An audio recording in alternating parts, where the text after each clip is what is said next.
No man is more professional than I. I am a 1% man. I am not above or below any man. I'm training my mind. I'm building my body. I'm connecting to my soul. I'm investing my money. Welcome to the 1% Man Podcast. Let's go.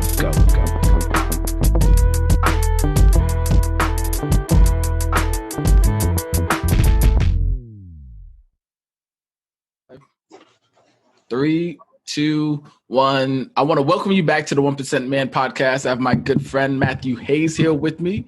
Matthew is a transformational results coach, a NASA technologist, so you know the man is super smart. All right, but Matthew, welcome to the show. How you doing today? Man, I am so excited to be here, bro. I'm so excited. Yeah, I know, because before we started, me and Coach Matthew were like having like several conversations, and we were just like, we need to hit record. Exactly. Record. So it's I appreciate you coming on as well and taking time out of your day. But before we get into today's topics, I'm going to ask you about 3 questions so we can get to know you better. The guests get to know you better as well, and listeners. So, what's your favorite color and why? Okay, so this one's interesting. Okay. It took me a long time to be able to admit that my favorite color was actually purple, because I'm a man. And I was like, I'm supposed to like blue, and I like red, and I like black, and I was like, nah, bro, I like purple. So it was about 8 years ago. I actually looked up what that meant, and I found 2 definitions. And what's interesting is I was on one side, and now I'm on the other side. And the 2 definitions were people who like purple tend to like their imagination more than reality. They tend to want to live in a fantasy world more than their actual experience. And that was true for me because I didn't like where I was and I knew I wanted to grow. And then the other side that we all know more readily is purple being associated with royalty, right? And I grew up in a Christian household, so I think about Jesus and like the purples.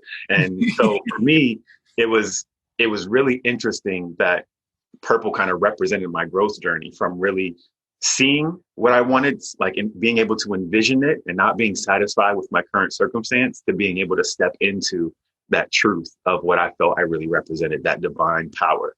So yeah, interesting journey, but yeah, purple. I love it. So, second question is, if you had to choose another profession to be an expert in, what would it be and why? Oh, that's hard, man. Yes, it is, right? And I don't know if this is a profession, but I'll say this, like maybe it's a skill set. Like if I was able to be an expert in this skill set, in being able to ask good questions, like I would love that skill, because questions cut to the core of everything, right? Whether you're in arguments and relationships and business meetings, like if you can ask a good question that gets to the point, then bro, that changes the game. So if I could be an expert in that skill of asking good questions, that would be it. That'd be like David Letterman, like a great interviewer, Barbara Sawyer for like 60 Minutes, because they have a whole team, but the right question filters the right answer and cuts straight to the soul of somebody. So yeah, I agree with you 100%. I think I don't even want to say facilitator. I think just a great question axer. Yeah. Right. And really, what that comes back to as part of my training as a coach is one of the things that my teacher taught me was never think you know the answers, but always be ready with another question. Right. Just be insanely curious. If all you can do is just be so curious about the person you're working with or curious about life, that's going to get you the result. It's when we stop asking questions and start making judgments that we get stuck. Dang. I think as a whole, and this actually leads greatly to the next question is, what is one value you would teach all men in the world that you believe would make it a better place for everyone? Compassion, bro. Compassion. And I think that's what, can you say the question again? Was it to men? What is one value you would teach all men in the world that would make it a better place for everyone? Yeah, and because I think that's the thing that we lack the most growing up. At least I can speak from my own experience. Like I'm taught be strong. I'm taught figure things out. I'm taught solve problems. I'm taught, protect, but I'm not taught feel. I'm not taught, put myself in someone else's shoes. And And for me, the difference between compassion and empathy is the action, because empathy is I understand what you're going through, but compassion is I understand what you're going through and I want to do something about it. Right. So to be able to put ourselves in other people's shoes and take action to support and help make a difference, that changes everything. And especially when we turn it inwards. Right. Because especially as men, we tend to not have compassion for ourselves. Right. I hold myself to the same standard that society holds me to, which is I'm supposed to be perfect, all muscle, strong, get things done, never cry, never shed a tear. And I don't even have compassion for me. I don't even give myself the grace. I don't even give myself the break to be like, that was a hard day. Like, I need a second. Like, this was a hard moment. Like, I really had a lot of expectation in this. I thought it was going to go this way and it didn't. And it hurts a bit. Right. We don't give ourselves, even ourselves, the permission to feel. So if we could embrace compassion more fully in ourselves, in our own life, in our relationships, and in everything, it would change that ripple effect in the world. I love what you said about compassion being an action. There's a next step to that, right? And empathy is just understanding. It's just that it's like it's a period, as compassion is almost like a comma, where it's like, all right, what's the next thing? And I get to do. And I'm a big believer on always taking action. You know what I mean? I know in our conversations we've talked, and I can already see, and even before we started, how we were talking, like, you know what? You almost texted me. I almost messaged you like, hey, can we push this back an hour? Exactly. Just because we knew that, hey, physically we probably just needed a second to kind of collect ourselves and to get ourselves together. So, man, I love that. And as we get into your expertise and the topic of the day, which definitely is giving yourself compassion, but more importantly, the topic of the day is as being a driven man, being highly motivated for the future, but also connecting that together too as well, and building those right connections for yourself with the right people. How does compassion help us to do that? That's in terms of building the right connections. Yes, with the right connection. Yeah. So for me, that's stage 3 of, growth, right? There's, self-awareness, self-regulation, then social awareness and relationship building, right? So it all starts with me, right? So if we're starting with the basis of compassion, I need to start learning how to apply it to me first, right? And the same thing at the airport, right? Like, put your mask on you and then help someone else, right? I need to be able to apply that to me to know what it feels like. To know I can do the best trial runs on myself, right? If I had a hard day and I give myself a little compassion, was that enough? Did it feel like enough? Should I do a little more? And then I can use that gauge to start trickling into my relationships. When I see someone else who's having a hard time, I was like, yeah, remember, I gave myself 10 minutes of a break, but I still felt like it was enough. So then I can apply that to someone else. Like, oh, maybe they need more than 10 minutes. Maybe they need more than 10 minutes of patience. Maybe they need 15, 20 minutes. Maybe they need a hug. What is it that I needed? And then now I can start applying that externally. So it all starts with me and being able to apply those things in my own life in terms of raising my own awareness. Then I can start raising my social awareness and start building more aligned relationships. So one thing that I love that you said, and this is a little further back, and I want to tie it into right now, is that you said as men, we're not taught to feel and have compassion, right? So if we're not taught this, we don't know how to do this. What's our first step so that way we can start to have that self-awareness? How can we boost our self-awareness, or now start to say, okay, hey, I need to become more conscious and more self-aware of this? What's our first step for that? Opening our eyes, right? And I wrote a post about this yesterday about growth, and I compared it to hide and seek.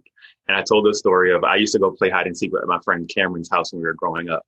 And Cameron would be the only person I knew, but he had tons of cousins. So it would be me, my one friend, and then his 15 cousins. And we would all be playing hide and seek at his mom's house. And I told the story that whenever we played, what was interesting looking back is that I only went and tried to find Cameron. Now there were 16 targets, right? There's tons of people I can go tag it, but I only went towards the person I knew. And we tend to do that same thing, right? So I tend to only apply the things that I'm comfortable with. Does that make sense? Yes. That's so I need to start open my eyes and look for new examples of people who are demonstrating this, because there are examples, right? Like I look at men like you, people who are out here showing the holistic view of what manhood can be. And if I'm so in the zone of this is all I am, this is all I can be, this is all I give myself permission for, I'm not allowed to feel, I'm not allowed to cry, I'm not allowed to have these emotional sides of me. But there are those examples, but I'm just turning my eyes away from them. The first step is let me at least see that they're there, right? Let me see what it looks like, because especially as men, we're so intellectual. We tend to be so data driven. We need facts. I need proof. I need certainty. I need to know that it's not going to fail. I need to know that this is going to be okay. Cool. Let's get the data. Let me see someone who's living like that, and let me see if they're okay. Let me see how their life looks, right? So if I open my eyes to new examples that can start giving me new data, then what that starts doing is building up my ability to give myself permission to start adding those things into my own life. So the first step is I got to open my eyes. I need to collect new data and then give myself the permission to start trying stuff and taking baby steps to start growing my own journey of how I show up in the world.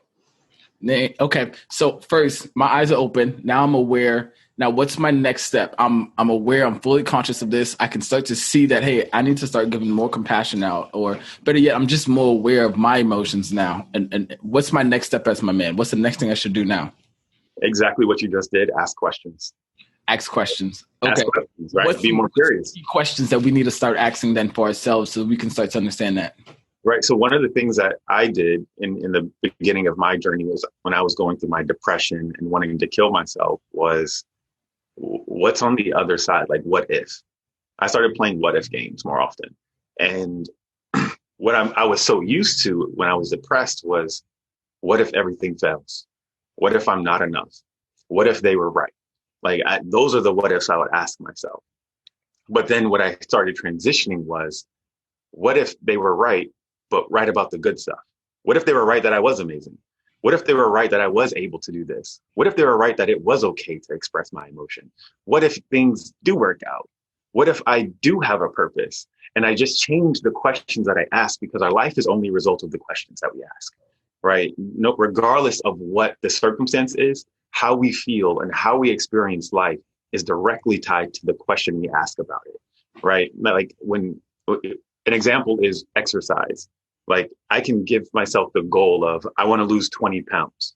And if I say, how am I going to lose 20 pounds? Then I set up this long regimen. I'm going to go to the gym 4 days a week. I'm going to cut my caloric intake by 500 calories a day. I'm going to run 2 miles. And I can set out this whole game plan, and it feels heavy and overwhelming. And it feels like a lot. And that's why people end up procrastinating, because I asked myself a bad question that leads to a bad answer. Just like if I said, why am I so fat? Right? Just to stay on the weight topic. Like, why am I fat? Well, because you're a lazy pig who never gets off the couch. Right? If I ask a bad question, I'm going to get a bad answer. So, right? All I give myself are those options. Like if I ask the question, why does this always happen to you? I have no choice but to list negative responses. Well, because you tend to not take accountability. You tend to not show up. You tend to procrastinate.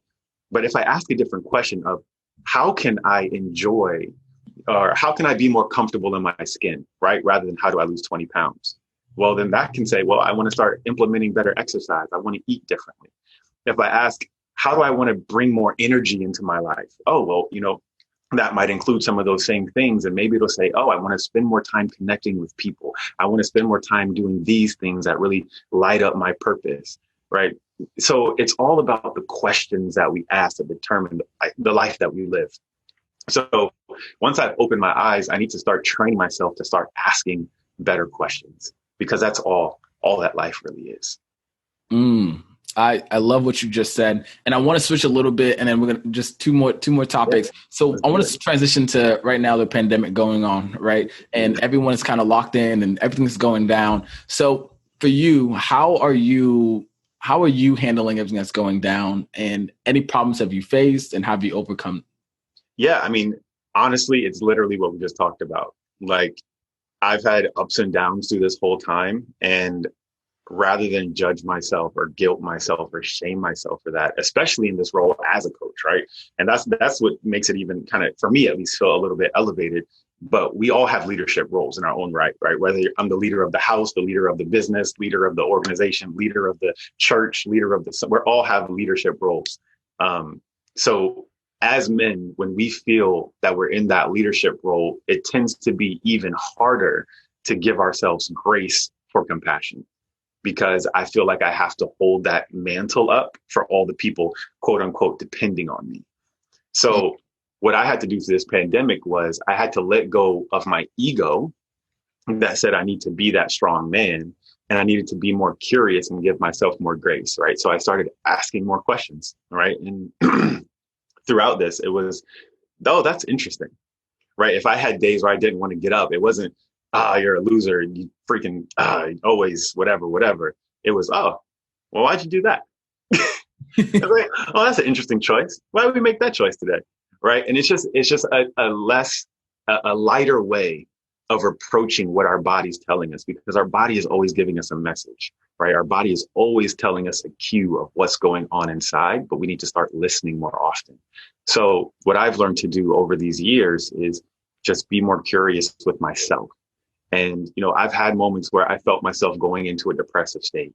And right now, because I have the skills and the ability to bounce out of that, I was able to actually go into it like tiptoe, not deep dive, but tiptoe into it from a curious space and say, okay, what are the triggers here? Like, what's the root to this? What did I do these last 3 days that led me to this point? And how do I want to reverse that cycle? So throughout this entire process, it's been an ebb and flow of, moments of productivity, moments of procrastination, moments of motivation, and moments of binging Netflix. And I think we all relate to, like, it's been up and down. And one of the things that I really, really always try to remember is that that's what a heartbeat looks like. That a heartbeat does go up and down, right? A flat line is dead. And if my life wasn't having those fluctuations, then I wouldn't be living a life in itself. Wow. Mic drop. That was super powerful. I could just end it right there, because man, I've never heard someone say it just like that too as well. Like, wow. So and this even leads into the next topic. So what drove you to become a transformational results coach? How did that happen? That's funny. So I did not want to do this at all. It was never a goal, never a desire. Honestly, it's not something I want to do now. Like, it's not like I would much rather be like a professional chicken tender chef. Like, I love making Nashville hot chicken tenders. Like, that's my thing. But like, anyway, so so I got into this space. I wrote this post a couple of years ago that said, stop looking for your purpose unless your purpose finds you. And that's honestly what it was. Because like I mentioned, I was in my depressive moment, and I was in my moment of wanting to take my life after a really bad relationship ended. And, just a year prior to that, I had lost someone who was like my spiritual father. And, I felt completely disconnected from not only myself, from the world and from God. Like, I felt literally alone, like, in all aspects. And I started this journey to stay alive. That was it. Like, I didn't start it to be a coach. I started it because I realized that I was on the verge of not breathing anymore. And I went down that route. And at the end of it, this guy handed me a paper and was like, oh, you're a certified transformational coach. And I was like, oh, that's great too. And, and this is where it all comes full circle. Is I remember coming home at the end of that long, however many hour training, and looking around at my peer group and looking at my family and looking at, just the people that I worked with and like the kids in the community that I would know. And I started seeing so much pain, and I started seeing them from a different perspective. And I started seeing what was real. Right. And I realized that I had finally taken the mask off. Right. In the process of me learning all this, what it did was allow me to be myself. Or like when we talked about with Purple, it allowed me to transition from dreaming about it to stepping into it. And when I stepped into it, I saw things differently. And it was as if like the Queen of England had put the sword on my shoulders and I was knighted. And it was like, this now is your purpose to carry. This now is your responsibility to execute and fulfill. And it was in that moment that I was like, okay, this is where my life is going. Right. It wasn't a personal desire. It wasn't a want. Like, I never thought of this when I was in middle school. Like, I want to be a coach. Like, no, it was, God spoke to me and was like, this is where you're going. And I had to be willing to submit to that. I had to be willing to, I talked to some kids about this last night. Actually, we had like a little mastermind call, and we were talking about purpose, and we're talking about like getting to whatever that outcome in the future you want is.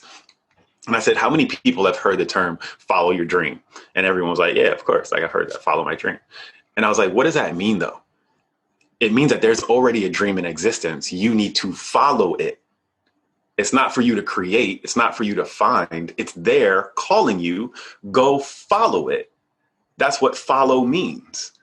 That means let go of your own plan, let go of your own agenda, and follow the dream that was laid out in front of you. And that's what that moment was for me. It was a moment of, the smoke clearing and my eyes opening, right? And seeing that very clear channel of, this is where the route you should go, and saying, okay. Man, that's super powerful. Super powerful. I wish we had more time to dive into that as well. But I just want to know, who do you help? Why do you help them? And why is that been like almost your life purpose now? Yeah. I mean, I help them because I literally remember being on the couch. Like, I remember that space of going through the motions of life and feeling like I was hitting a wall, but everything looked fine, right? Like, life was successful, right? I was working at NASA for 10 plus years. Like, I had a good salary. I had worked on some space flight stuff that was shooting up to the freaking atmosphere, and stuff that was in Obama's inaugural parade. Like, I had a girlfriend, and, I had a nice car. I bought a house, like all the things on the external, like checking the boxes off. But every day I would come home, and like I said, I would feel completely detached. It felt like there was and it's something I talk about, learning the value between connection and cohesion. Like, I had all the connections, like I had all the box checks, but there was no cohesion. It didn't flow. It didn't feel right. And because I know that space so vividly, because I've sat in that chair, because I've had the thoughts of, what would happen if I drove off this bridge? What would happen if I jumped off this building? Those are the people, right? And it's more so a mindset, and it's a mindset of the people who realize that they don't want to die. They want to keep living.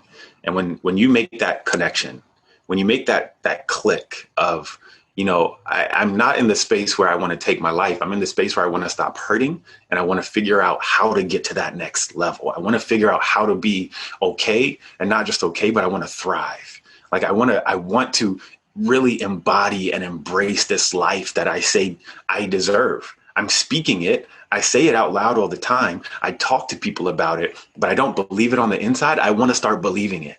It's for those people, right? Because I was one of those people. I was one of those people who I had the smile, right? I remember telling a mentor of mine at the time, an older man, and I was like, I think I'm depressed. And I remember him looking back at me. He was like, you, Matt, bro, everybody. You're the life of the party. What do you mean? And in that moment, it made me think like I was crazy. And it made me think like, am I tripping? Like, are these real feelings? Or, because clearly on the outside, everything looks fine. And then I started going into this cycle of self-doubt and self-questioning, and not being able to trust my own gut. And it just went through that spiral. And because I've been there and I know where that spiral goes, I know where it can go. And I'm so thankful that I was able to stop it. I want to help other people stop it too. Right. So, so for me, it's less of a ideal person, but it's more so an ideal mindset. It's who's the person that knows that they're capable of more. Who's the person that knows that they're ready to really stand up. Right. Because it feels like a life of laying down at that point. At At least it did for me. I felt like my life, no matter what I was doing, I felt like I was laying in bed. Like it just felt lazy. It felt slow. It felt heavy. And I wanted to stand up. So it's the person I work with is the person who's ready to stand up. And they know it takes work. They know it might be uncomfortable. They know, all the stuff that goes with that, and they're ready for it. And whoever that person is, man, the door is open. I applaud the work that you're doing. I think it's much needed in this world for men, for women, for children. We all need a coach like you on our side, someone that knows where we've been, someone that's been through what we've been through as well, and that can help us and at least pull us in those dark times. So I do share your sentiments, but I want to say, before we go, I want to give you the last words. What is something that you want to tell everybody? So before we go, so they hear what you have to say. Wow. That's, I'm looking up because, we talked about this the other day that we both have our sticky notes on our walls, like full of ideas and full of things. There's a good one right there. Actually, that feels like the thing I want to share. I have this note on the wall that said, a smartphone is only a paperweight if you don't turn it on. And especially for men, I think that's real because, I think we're only males until we activate our manhood, right? I can think of a story of Inky Johnson told of his friend in college. And he was like, when we first went to college, we got financial aid and we would get like $2,000, $3,000. Then Inky was like, I'm going to put my money in the bank. I want to save it. I want to be, responsible. And his friend was like, bro, I'm about to get these new J's. I'm about to get these new Reeboks. I'm about to hit the mall. I'm about to load up. And Inky was like, he eventually convinced him, like, do what you want, but at least put it in the bank. At least just put it in the bank. Use the card. Like, do what you want, but at least put it in the bank. And he got his friend to do that. And he tells the story of them going, as soon as his friend got the card in the mail, they went straight to the mall, straight to the Foot Locker. And his friend picked out all the stuff and they went up to the cash register and the person rang him up and he gave them the card and it got declined. And the person handed the card back and was like, your card got declined. And he looked at Inky and Inky was like, don't look at me, look at her. And so he was like, try it again. And she was like, got declined. And she handed it back the second time and said, sir, on the back, like you have to pull the strip off and activate it. And Inky was like, so many of us have the value. We have the money in the bank. We have the ability. We have the capability. We have everything we need inside of us to become that version. But so many people have not pulled the strip off to activate. So many of us are smartphones that haven't been turned on and we're just paperweights. Like there's so much in all of us that we shrink ourselves to meet the expectations of the world, meet the expectations of our parents, meet the expectations of our partners, of our peers, of our business. We shrink ourselves from how big and expansive and divine that we fully can be as men and as leaders. And we try to put ourselves in this societal box. So what I would say is pull the strip off and activate. If you're a smartphone out there, turn the button on, right? Because a smartphone's only a paperweight till you turn it on, right? It's just a piece of metal. But when you flip it on, it has the ability to change the world. It has the ability for us to talk right here across, thousands of miles. It has the ability for whoever's listening right now to hear us wherever they are through that phone, right? It changes everything, but you got to turn it on. Wow. Coach Matthew Hayes, thank you so much for coming on the show. And my brothers and my sisters, to all you listening, until next time, your legacy starts today. Wow.